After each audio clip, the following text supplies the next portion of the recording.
Hey all, Saturday mini vlog பார்க்கலாமா? Saturday morning வந்துட்டு நானும் அம்மா வந்துட்டு வீட்டுக்கு தேவையான க்ராசரி ஐட்டம் வாங்குறதுக்கு வந்துட்டு ஷாப்பிங் போயிருந்தோம். எங்களுக்கு துணைக்கு வந்துட்டு தாரணி வந்திருந்தா, என் அண்ணியோட பொண்ணு. இவன் வந்துட்டு அவள் தனியாக வந்துட்டு ஒரு பேஸ்கெட்டை தூக்கிட்டு என்னென்ன வேணும்னு சொல்லிட்டு அவள் பார்த்துட்டு இருந்தா. நாங்கள் மோஸ்ட்லி எங்கே போனாலும் வந்துட்டு இவளை வந்துட்டு துணைக்கு கூட்டிகிட்டு போவோம். அந்த மாதிரி தான் அன்றைக்கும் கூட்டிகிட்டு போயிருந்தோம். அவள் பொண்ணு இந்த பிஸ்கெட் அதெல்லாம் வந்து எடுத்துகிட்டு இருந்தா. நான் வந்துட்டு என்னோடய வீட்டுக்கு தேவையான வந்துட்டு இந்த கார்னு, இந்த பானிபூரி கிட்ட வந்துட்டு வீட்டிலே செஞ்சு சாப்பிட்லாம் அப்படின்னு சொல்லிட்டு இதெல்லாம் வந்து எடுத்துகிட்டு இருந்தேன்.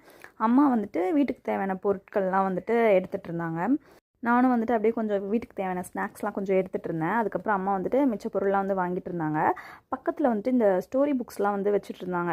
இது வந்துட்டு நான் சின்ன வயசில் வந்துட்டு இந்த புக்லாம் வாங்கியிருக்கேன். பட் இப்போ திருப்பி பார்க்கவும் எனக்கு ஆசையாக இருந்துச்சு. இந்த மாதிரி ஸ்டோரி புக்ஸ்லாம் வந்துட்டு எனக்கு படிக்க ரொம்ப பிடிக்கும். எத்தனை பேருக்கு பிடிக்கும்னு சொல்லிட்டு கமெண்ட்டில் சொல்லுங்கள். அதுக்கப்புறம் வந்துட்டு எல்லா பொருளையும் வாங்கியாச்சு. இவன் வந்துட்டு டயர்டாகிட்டு ஒரு ஓரமாக போய் உட்காந்துட்டா. அத்தை கால் வலிக்குத அப்படின்னு சொல்லிட்டு. அதுக்கப்புறம் வாங்கின எல்லா பொருளையும் வந்துட்டு பில் போட்டுட்டு நாங்கள் வந்துட்டு அங்கேருந்து கிளம்பிட்டோம். நாங்கள் வீட்டுக்கு போகும்போது அன்றைக்கி வந்துட்டு எங்கள் அப்பாவோட ஃப்ரெண்டு ஒருத்தவங்களுக்கு பர்த்டேன்னு சொல்லிட்டு எங்கள் அப்பா வீட்லேயே கேக் பண்ணிகிட்டு இருந்தார்.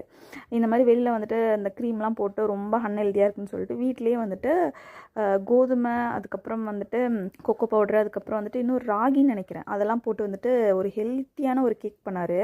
அதோட அவுட்புட் வந்துட்டு பார்க்கவே செம்மையாக இருந்துச்சு. அண்ட் டேஸ்ட்டுமே வந்துட்டு சூப்பராக இருந்துச்சு.